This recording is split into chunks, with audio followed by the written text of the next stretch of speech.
खुलुमबाय। गोजोन फुंबिलिनि गासैबो बड'लेण्ड बुब्लिनि अनसायगिरिफोरखौ बरायग्रोबाय।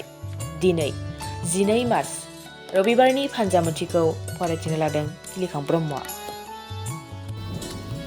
फान्जामुथिनि गिबियाव दं मेष राशि।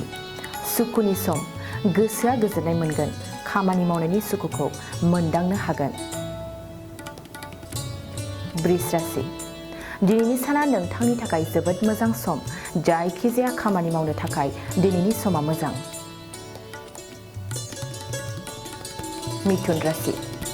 देहायाव गोजाम सानाय सुनाय दंब्ला जाखांफिननो हागौ, सानाय सुनायजों जिंगासिनांगोन।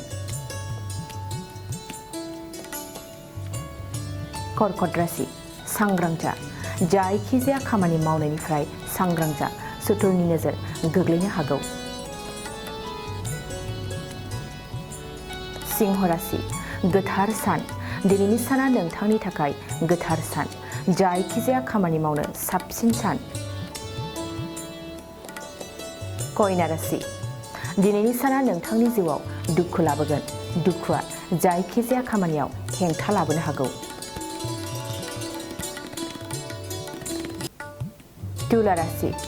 सावस्रिया जौगासार जागोन, देहायारि हेंथा थानाय सुबुंफोरनि देहाया जौगासार जागोन, सिगांनि मोजां देहाखौ मोनफिनगोन। वृश्चिक राशि। जिउआव दुखुनांथाव रादाब हरखाब फैनो हागौ, सांग्रां थानायानो नोंथांनि थाखाय साबसिन। धनु राशि। बिसि फिसायनि थाखाय दिनै गोथार सम, मोजां थांखि लायोब्ला दिनैनि साना साबसिन। मकर राशि। न'खराव धोन फैगोन, सिगाङाव खामानि मावखांनायनि दिनैनि सानाव धोन फैगोन। कुम्भ राशि। गोसोआव गिनाय सोमजिगोन, गिनाय मोननायजों सम बारहोहरगोन, सोरजोंबा खाजानो गिखांनाय फैगोन। मीन राशि। गुबुननि खोथा बाथ्राफ्रा नोंथांनि गोसोखौ बायग्लिहोनो हागौ, गुबुननि बाथ्राफोरखौ नोंथाङा सहायनो हानाय नङा। दिनै सानसेनि राशि फरायथिनायाबो एसेनोसै। आसा खालामो नोंथांनि दिनैनि साना मोजाङै मोजां थांगोन, बेखौ बड'लेण्ड बुब्लि न'खरनिफ्राय मिजिंथिबाय। गोजोन्थों। गय गायग्रा आबादारिफोरनि थाखाय मोनसे मोजां खौरां।